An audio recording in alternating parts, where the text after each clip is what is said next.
Hello，大家好，很高兴见到大家，我是 Andy 大叔，我是一位外派到海外，目前是第7年的台湾人，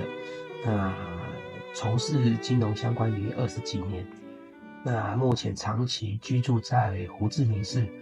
那我有机会，我想要来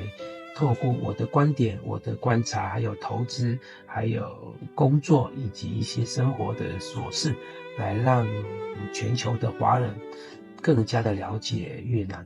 这就是我这个频道创立的宗旨。那我也希望你可以喜欢，因为我工作的因素我不方便露脸，那我也很有诚意的来用我的声音来录制，而不是用数字人。那我也希望各位可以追踪订阅我的频道，我会带你用不同的观点，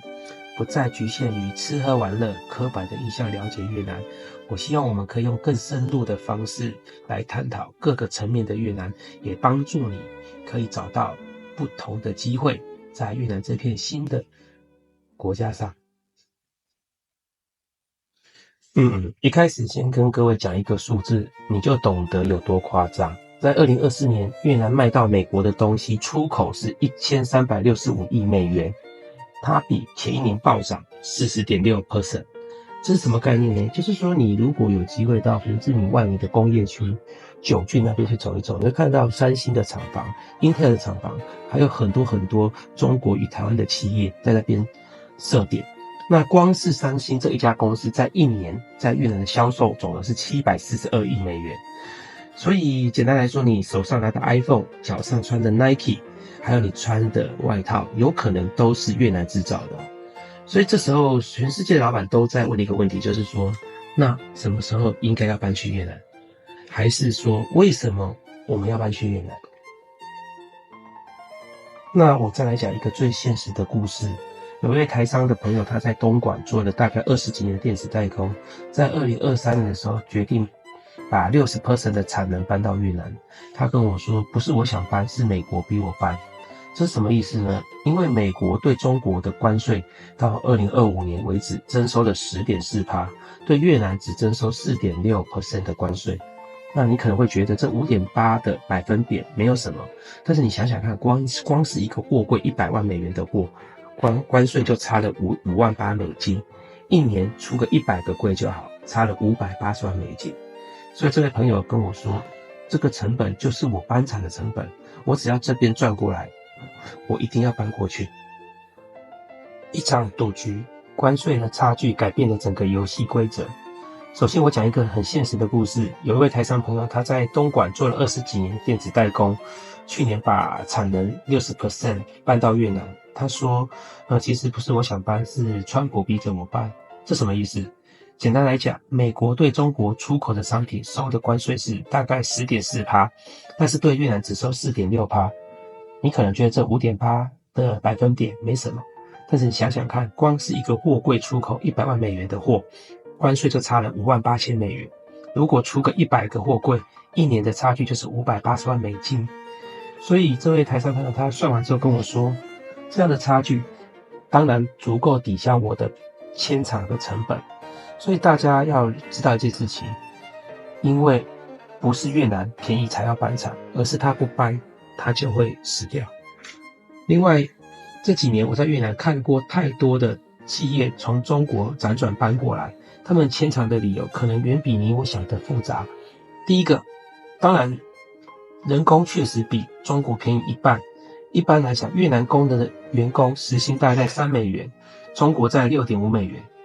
那台商朋友的人工成本从一年可以从420万美金降到290万美金，足足差了 31%。 但是这边我要提醒各位，这里越南的工资根据国家法律的限制，它有一个陷阱，每年听清楚，是每年都会涨8到12%。所以我有一个在传统产业纺织代工的朋友说，他10几年前来到越南，觉得真是天堂，捡到宝。但是现在这10几年过去了，每年都在加薪，加到他怀疑人生。第二个原因，在美国政府在背后推动，其实好几年的中美贸易战，这已经不是新闻，而是真枪实弹的政策。美国摆明的告诉所有企业，你只要离开中国，我就给你好处。而越南刚好是这个好处的受惠者。因为在地缘政治上，越南签了很多自由贸易协定 FTA， 跟欧盟、跟东协，还有在跟 CPTPP 所有的国家它都有签约，所以简单来讲，就是越南出产的东西都可以用低关税或者是零关税卖到全世界。各位要了解，这对于贸易销售出口的厂商来讲，并不是全世界都有。第三个，供应链在翻迁。其实三星在越南投入了224亿美金 ，Intel 这个最大的芯片测试厂也在越南的胡志明市，富士康把工厂还有 iPhone 的产线搬到北部的北宁，所以当整条供应链都在动，不可能其他的相关厂商、下游厂商都留在中国，因为你留在中国，你会变成孤鸟。所以我要跟你讲的是一个非常现实的问题，所以我要带你看清楚现实的问题。现阶段的越南在北部成为工业区的发展重镇，南部是我们传统想象中的传统产业，包括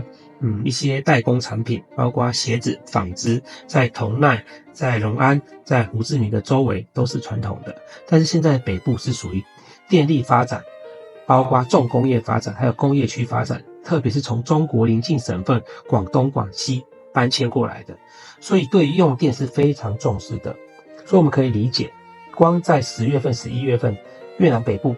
常常在停电，因为来不及供应这些厂商需要的电力。所以越南的电力系统，你要了解的是，它至少比中国现阶段还落后10年。我刚来越南初期，也常常在胡志明市停电，但是因为我们居住的那一区是属于比较外国人的区域，所以对于停电他们会尽量避免，而会优先给其他不是外国人区域来停电。我想可能是为了国家的颜面吧。另外还有一个供应链的问题，其实越南什么都能做吗？错的。其实我们要了解的是，越南做的电子产品 70% 的零件是从中国进口。那如果讲到传统产业纺织业或者是鞋子业更差，它有 80% 的染料、布料、原料都从中国进口来。所以如果你仔细去精算，其实越南制造的比中国贵了10到15%，只是说我们现在因为关税的优势，把这个价格压回来。所以基本上聪明的台商朋友他们在做的策略是什么？就是如果你是属于高精密产业的，会留在中国，但是只有标准组装代工还有需要更多人力资源的才会迁厂到越南。所以真相是什么？就是它并没有全部离开中国，而是分散风险。那最后我还是有一个残酷的时间表跟各位讲，其实越南政府定调在2025到2028是一个制造业跟 GDP 发展的黄金时期。因为现阶段对于很多企业来讲，关税的优势很大，工资还没有涨得太凶。如果在胡志明市平均的工资，大概工人一次在800万到1000万，折合台币是1万到12000元左右。所以目前的工资竞争对手还不算多。但是各位你要知道，2029年之后，预计越南的工资会根据国会的立法，土地的租金会再继续涨幅 30% 到 50%。而且还有一项最重要的就是，美国总统川普已经发现越南是一个洗出口加工的产地，所以如果之后任何的台商企业或者是外国企业想要透过越南洗关税，其实会加征更多的关税。所以这些政策即将开始要实施，所以你要注意的是，你只有最后这几年的黄金时间。当然你会想问说，那这些东西跟我发展越南、了解越南有什么关系？其实如果你不做生意，听起来很遥远，但是我想要跟各位讲的，你会碰到的一些情况，其实我们目前所穿所用的都很多是越南制造 ，Nike 的鞋子、Uniqlo 的衣服、iPhone、三星的手机，还有你穿的各式潮牌的鞋子，都是在越南做的。你的投资可能跟越南早就绑在一起。近几年很多人在讲越南股市，特别台湾也有几档越南投资的越南为主的 VN30概念 ETF 或者是基金，还有中国信托的一些基金，其实都已经直接或间接来投资越南。那你买的股票基金也有间接投资越南的，所以其实是环环相关的。最重要的是什么？工作机会。我们很多年轻朋友，包括我，为什么会选择越南？其实因为越南正在发展当中，他外派的人才需要有专业而且有能力的人。已经不像20年前，你只要愿意来越南就给你机会。我们要准备好你的能力、你的专门知识、你的专业技能，包括你的语言能力，英文、越文，这是最基本的。所以这是我们的机会，也是我们看到的危机。那最后我想说的真相是说，其实在我看来，越南不是中国的替代品，它从来都不是。它是在这一次的全球供应链的重组之下，大家的另外的选择方案。但是我们要知道的是说，这一场比赛还在进行中，对于你我来讲，或许没有直接相关，但是你要了解，越南有它自己的独特的文化，它发展的路，